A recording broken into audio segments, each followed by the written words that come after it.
суток. Вот только что вышло видео по поводу девушки, которой украл муж 15 тысяч долларов. И вот сейчас вот написала еще одна девушка, хочет рассказать свою историю. Пишет: добрый вечер, я смотрю Египет онлайн, поражена, как они, арабы, похожи друг на друга. Мой муж родом с Йемена. Сейчас проживает на ПМЖ в Египте, так как всем известна ситуация в Йемене. Моя история длится 5 лет, может быть она закончена, а может быть еще и нет. Смотрю 2 дня ваши передачи по Ютубу, посоветовала мне моя знакомая, потому что сейчас такой период в моей жизни тяжелый. Вот, может быть, закончился этот период, а может и нет. Вы тогда расскажите, что за ситуация? Так произошло у меня. Были отношения с человеком еще до замужества с своим мужем. Неудачно сложились отношения, я забеременела. Мне врачи очень долгое время говорили, что я бесплодно не могу рожать детей. Я, в принципе, как узнав о том, что я беременна, и несмотря на то, что ее отцом у меня плохие отношения, я решила ребенка оставить. Согласилась на то, что я буду матерью-одиночкой. И продолжаю свою историю. Я, будучи беременной, приняла ислам, и уже ребенка родила я в исламе.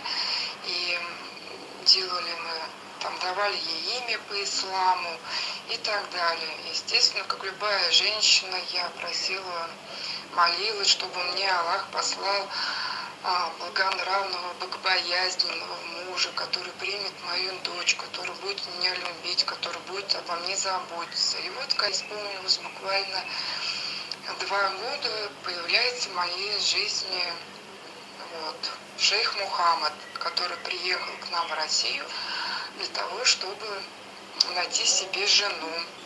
И, конечно, мне позвонила моя знакомая, сказала, что приехал такой богобоязненный, богонравный шейх. Он ищет себе именно русскую жену, хочет жениться.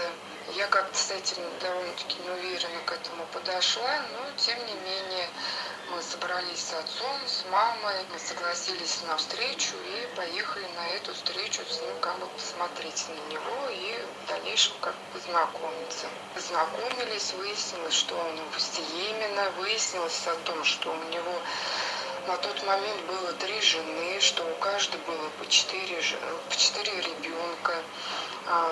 Преподносил он себя человека довольно-таки обеспеченного, у него было 4 завода там у себя на территории в Йемене.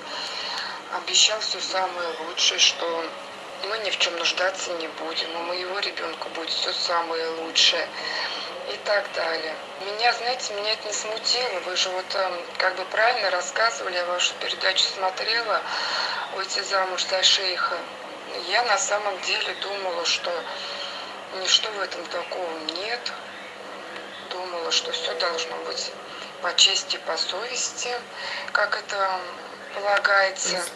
То есть равноправие между женами, как это прописано в Коране. И я читала истихару на него, то есть это молитва, если благо наша женить без ним или нет.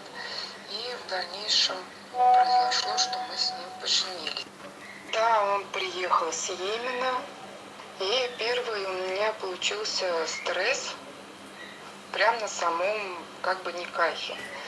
Мы пошли в мечеть, так как я новая в исламе, я всех этих моментов не знала. Но у меня была подруга, которая присутствовала, и она уже, мы вышли из мечети, она говорила вроде: а как вы махар-то обговорили, какой махар туда-сюда. И я была в шоке, я не понимала, что это такое махар, зачем он вообще нужен. И в итоге, не дойдя до ресторана, где мы отмечали, мы остановились и стали тут обговаривать махар. И он тут прилюдно меня спрашивал, что я хочу, я ему на тот момент сказала, говорю, мне нужна машина. Я хочу машину. Он мне сказал, у тебя будет не только машина, у тебя будет и дом, и так далее. Все это слышали. В принципе, у нас было с ним все не так плохо по самому началу. Он снимал дорогую квартиру трехкомнатную в хорошем элитном районе. Платил он ежемесячно за нее 35 тысяч. Единственное, что он урезал деньги на питание. То есть он присылал минимум на питание. Его не волновали вопросы, что может ребенок болеет или еще что-то. Нет, он просто отмалчивался. Он молчал и все. То есть он высылал так какую-то сумму, а дополнительные его расходы его это уже не волновали. Звонил он очень редко. То есть на тот момент не было такой связи, как WhatsApp и так далее. Он звонил через телефон, когда он уезжал в Йемен обратно. Он, конечно, не нанял репетитора по арабскому языку.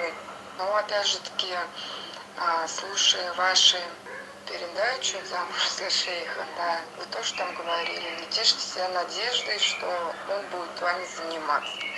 Вот у нас начались с ним первые скандалы по поводу того, что я не понимал, почему со мной вообще не общается. Он приезжает получать свое удовольствие, я готовлю, стираю ему, и мы с ним спим. Все. А остального общения у нас вообще в принципе не было. Приезжал он как король, он уходил, мы с ним ездили в магазин, он, конечно, закупал все, что можно и что он хотел, но это было только в его момент его приезда. И потом, конечно, перед никахом мы с ним обговаривали вопрос, что я должна была переехать туда, к нему в Йемен жить. И где-то через полгода, может, через месяцев 7, после того, как мы с ним поженились здесь, он, значит, приезжает и забирает нас в Йемен. Меня, мою дочь, и везет туда моих родителей. Соответственно, показать, где мы будем с ним жить и как. И вот тут-то, Галина, у нас начались первые проблемы, колоссальные причем, с самого приезда в аэропорт. Мы прилетели туда, мой Мухаммад бегает непонятно куда, непонятно зачем, с какими-то документами. Приезжает его друг, тут же надевает на меня никаб, потому что в Йемене это так положено, то есть с аэропорта по-другому как бы выйти я не могла. Мама, конечно, отказалась, но я была к этому готова, потому что я знала, что у них все женщины ходят именно в никаб, по-другому там никак нельзя. И первое, куда нас везут в какую-то разрушенную после бомбежки отель. Это именно выглядело так. Это выглядело именно после бомбежки. Висели какие-то грязные шторы простреленные. Ужасные условия. Я вообще человек выращенный. Вообще, наверное, все в чистоте, в уюте. И туда у тебя привозят такое ужасное помещение. Мы, конечно, скандалили. Мама была в шоке. Я была в шоке. Вообще, куда ты нас привез? И что это такое? Потом выяснилось, что он, оказывается, в течение всего 2-3 дня мы жили, он искал подходящую квартиру. Снял он дом на 2-м этаже, тоже в ужасном состоянии, но более-менее мы как-то его отмыли, привели в порядок.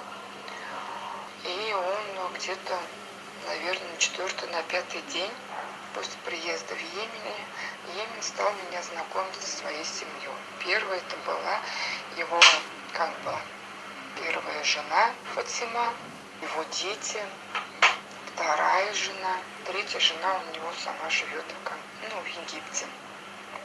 И это было все. Увидев его жена меня, она была очень обозлена. Меня удивляло, как они детей воспитывают, что они за ними не смотрят, не ухаживают, в каком они состоянии, какие они жены, почему это все так происходит. У меня был, конечно, колоссальный шок от увиденного. Жилье у них тоже было ужасное. Судя по тому, в каких они условиях жили, у меня был очень даже хороший дом.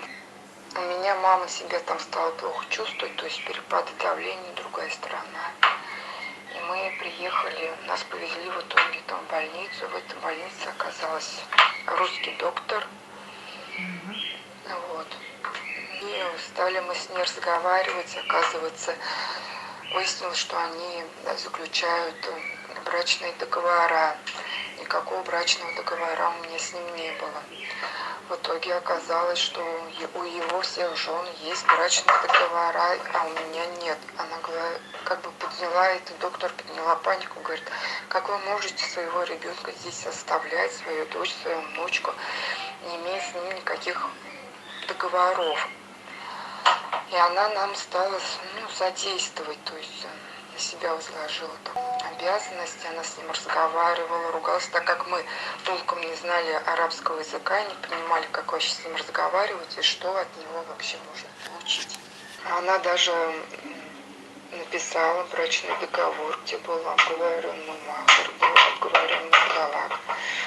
Она приехала с каким-то влиятельным мужчиной из Йемена, на что Мухаммад отказался подписывать этот договор. Был большой скандал. И вплоть до развода мама ему говорила, ты тогда с ней разводись.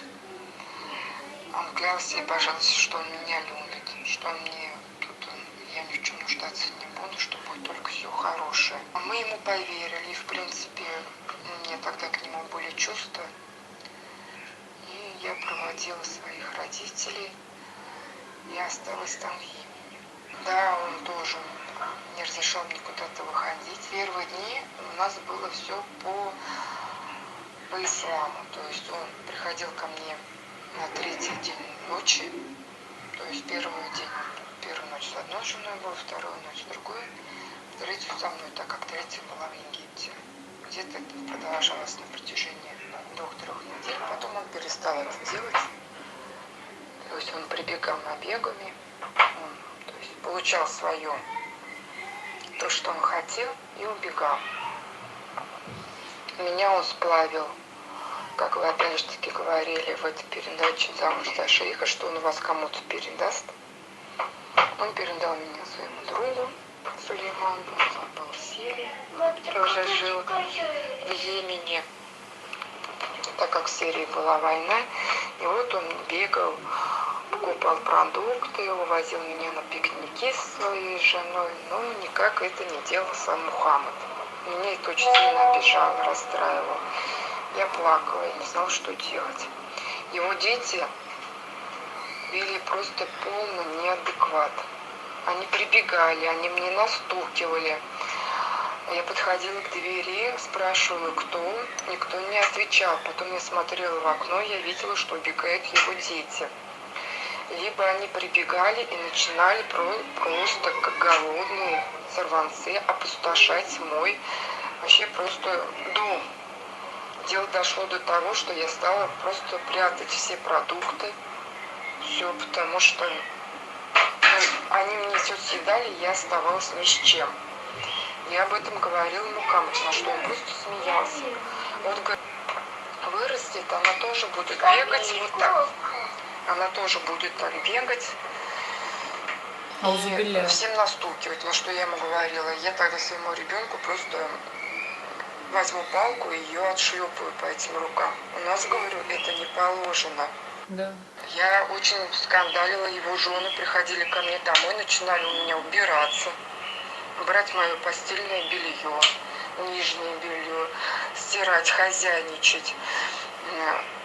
Что хотели, то и творили. В какое-то время я это все выдерживала, потом я с ними начала скандалить, что этого больше в моей жизни не повторится. Вы сюда не придете, я в этом доме хозяйка, я тут главная. И не вы будете у меня убираться, не вы будете здесь кушать, готовить для меня, для Мухаммада, или для кого вы это делаете. Это мой дом, это моя квартира, и ваши дети сюда тоже не придут больше.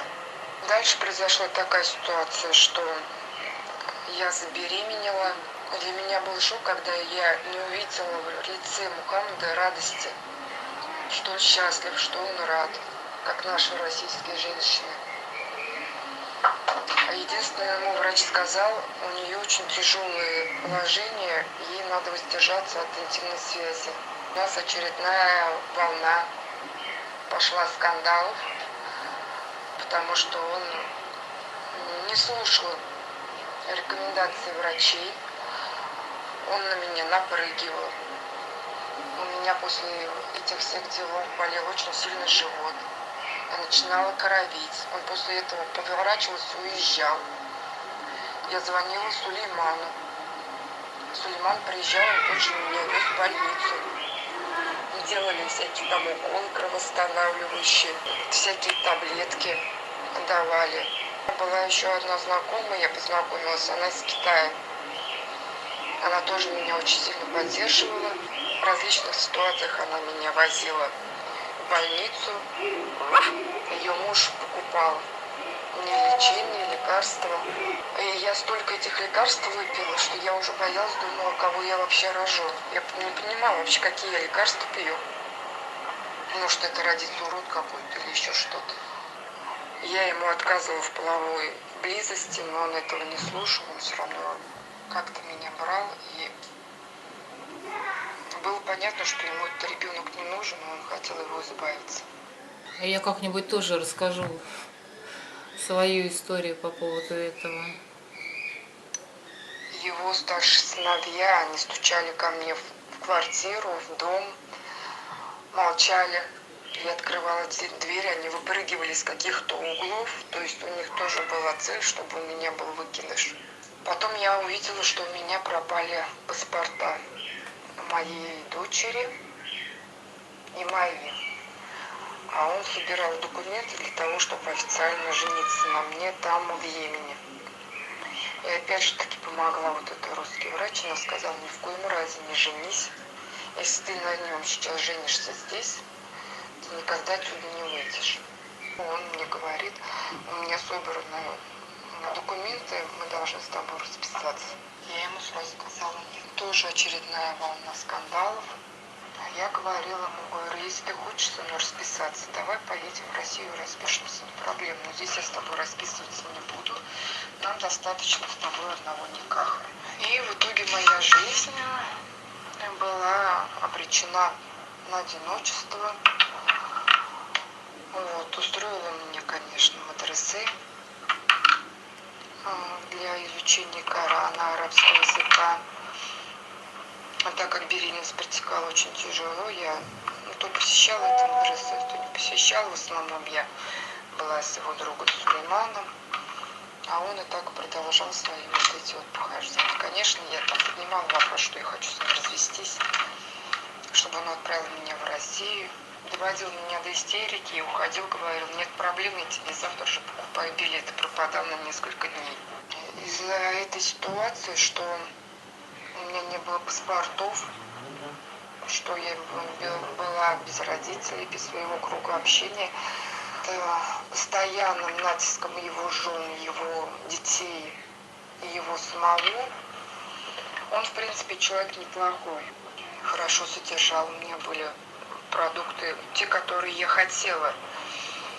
Я одевалась, он меня возил, я покупала хорошие себе вещи. К моему ребенку он относился хорошо, но не было у него какого-то сочувствия, сострадания вообще ко мне и к нашему будущему с ним ребенку. И меня поражал тот факт, что он меня не защищал перед своими женщинами. Поражал тот факт, что он не был по справедливости ко мне в плане того, что он ко мне не приходил ночевать. Я очень боялась в чужой стране ночью особенно оставаться одна. От каждого шороха, звука там я вздрагивала.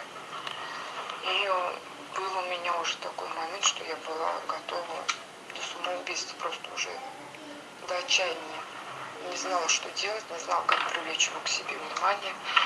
Боялась, что у меня родится нездоровый ребенок. Больше эти стрессы я выдерживать не могла. И в конечном итоге я придумала такую ситуацию, что у меня больная мама, что у меня болеет отец. Я единственный ребенок в семье. И по исламу я обязана просто туда поехать. И он должен меня отпустить. что как только там определиться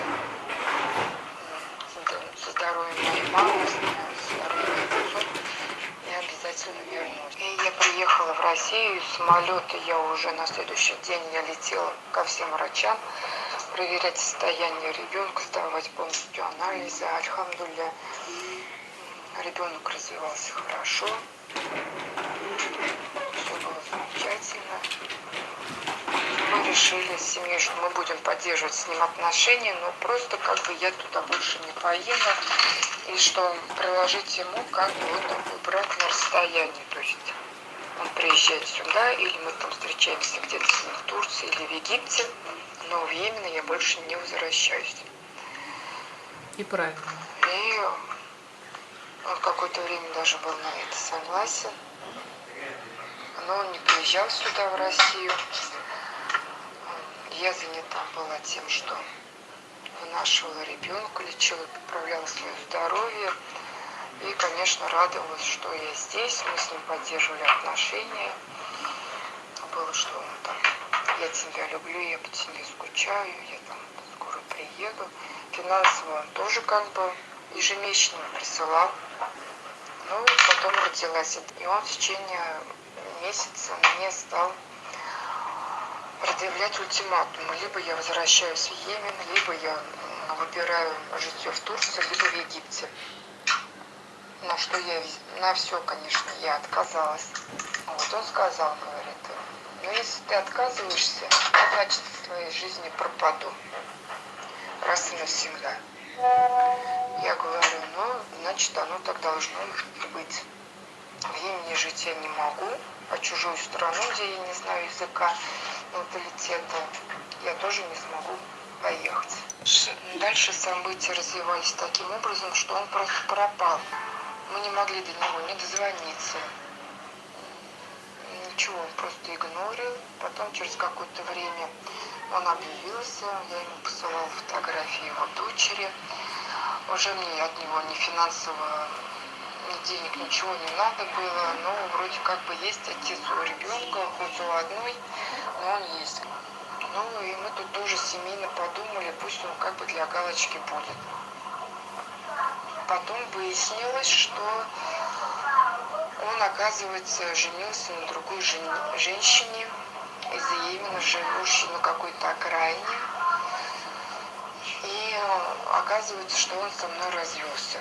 Причем как-то он так развелся, что я об этом ничего не знала.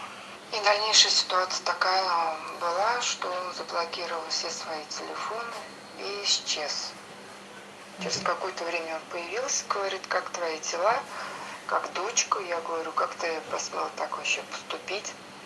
Это твой ребенок, твоя кровь. Как ты вообще так со мной развелся, если ты меня даже в известность не поставил, что я разведена? Он мне сказал, я тебе даю развод. Он пообещал какие-то материальные обеспечения своего ребенка, но тем не менее ничего не было. Он просил у меня ее фотографии, но я ему в них отказывала. Я говорю, если ты ушел из нашей жизни, ты ушел из нее навсегда. Пожалуйста, больше не появляйся. Несколько раз он появлялся, хотел ее фотографии, я тоже ему как бы не давала. Мне было очень обидно и было больно то, что почему его семья принимает тех детей как своих детей. У его семья обеспокоена теми детьми. Ну как можно относиться и так жестоко? Было очень обидно. Она уже на тот момент все понимала, как бы тоже не могла понять, куда делся ее отец. Она всегда говорила, как так, куда он, почему его нет. Получается, он появился опять, и он стал проситься назад. Он мне написал, что он раскаивается, что он сожалеет об этом, что он получил наказание от Аллаха. Какие уж там наказания были, я не знаю, я не спрашивала. Но факт в том, что он говорил, что он хочет вернуться, он хочет быть ее отцом и хочет со мной наладить отношения и быть хорошим отцом, хорошим мужем. Советовались и вроде как бы решили, что чтобы дать ему шанс. года с лишним. Он меня держал, ну, как бы вот на расстоянии, постоянно с смс-ками. Ну, конечно, надо отдать ему должное, что он стал высылать по $200 ежемесячно. Ну, так где-то продолжалось вот год. Потом он говорил, что он хочет приехать в Россию для того, чтобы возобновить никах. Я, естественно, побежала делать ему приглашение. Я единственное подняла вопрос махра. Сказала, что он не должен нарушать мои права, что я наравне с его женами должна получать махр. Хоть какой-то. С ним договорились на $1000. Он сказал, что сейчас его заводы временно не работают или там плохо работают, поэтому он не может большую сумму мне дать. И у него как бы тяжелая ситуация. Но я согласилась, думаю, пусть это будет $1000, но это будет махр, и это уже будет другой никах у нас. Он приехал, мы прочитали с ним никах. Он сказал, я хочу увидеть документы от ее свидетельства о рождении. Я ему показала, он говорит, где здесь стоит. Прописано, что ее отец я. Я сказала, нет, у нее документов нет, и тебя. Он был удивлен, говорит, на основании чего? Я хочу, чтобы это была моя дочь, чтобы она была документально мной заверена. Ну, естественно, мы в России здесь нанимали адвокатов, переводчика. Все это мы переводили, делали ей, он дал ей свою фамилию. Потом он сказал, что он хочет официальный ЗАГС в России. Делали официальный ЗАГС в России, я взяла его фамилию. Потом опять начались проблемы у нас именно с его женщинами. Я узнала, что с той женщиной, которую он после меня взял, которую в жены, и которую развел, он ее бросил, будучи беременной. Я этого не знала, конечно. Но если бы я знала, я никогда бы за него замуж повторно бы не вышла. Она ему родила сына, и он с этим ребенком, я знаю, что он с этим ребенком не общался, я не знаю, сейчас он общается или нет, но я ему всегда говорила, что он должен поехать, должен ребенка видеть. Говорила иншалла, иншалла, но потом я эту тему просто закрыла. Дальше начались опять проблемы с его женщинами. Когда он приезжал сюда ко мне, он целыми сутками напролет общался с ними. То есть я опять для него нужна была именно для удовлетворения его желаний. Дети его раздражали, бесили с ними. То есть он вообще не общался. Понятно. И Знакомо. я, конечно, предъявляла ему претензии, почему он со мной не общается. Почему он всегда со мной молчит, почему он вечно в телефоне. Но это, наверное, любой женщине будет обидно. Почему это происходит? Он молчал. Он мне ничего на это не отвечал, он просто отмалчивался. Когда я истерила, говорила, что он несправедлив по отношению ко мне, и что его женщины, когда он со мной они должны проявлять терпение, сабр, и не названивать ему сутки напролет. Он тоже просто отмалчивался. Он мне рот не затыкал, ничего, он просто там либо уходил и ложился там зикр делать, либо говорят, я пошел в мечеть. Дальше стали происходить такие ситуации, что когда я стала у него просить денег, он стал отмалчиваться. То есть он мог 2-3 недели молчать, потом появиться, как ни в чем не бывало. Я говорю, как это вообще возможно? Почему не высылаешь деньги? Он вроде как бы обещал, потом как бы высылал. И каждый месяц повторялось одно и то же. То есть я с него деньги эти выбивала просто скандалами, истериками. Постоянно шантаж, я с тобой развею. Постоянно я ему говорила, что родители вынуждены помогать. Зачем он приехал, как бы решился на мне жениться второй раз уже, как бы, получается, он меня берет в жены. Если он не может меня содержать, ты знал, кого ты берешь в жены. Если ты в первый раз не знал, ты кого берешь в жены, то во второй раз ты знал мои потребности, мои желания, мой характер.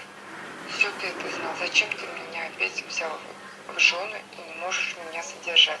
Когда я стала приезжать уже к нему туда, в Египет, на 10, на 2 недели, он стал предпочитать, значит, ездить так. Он мотался к этой египтянке, потом приезжал ко мне, оставлял меня одну в Египте, в Каире. Мне тоже было очень страшно, в чужой квартире я одна. А приедет он, не приедет, вообще, когда он приедет. Она ему устраивала вечные скандалы, что ты с этой русской женой. Она его заклинала детьми, чтобы он приехал, что она его очень любит. Дальше ситуация у нас с ним усугублялась, потому что, я говорю, это его женщина просто какой-то кошмар. Just like the street lights lit this town,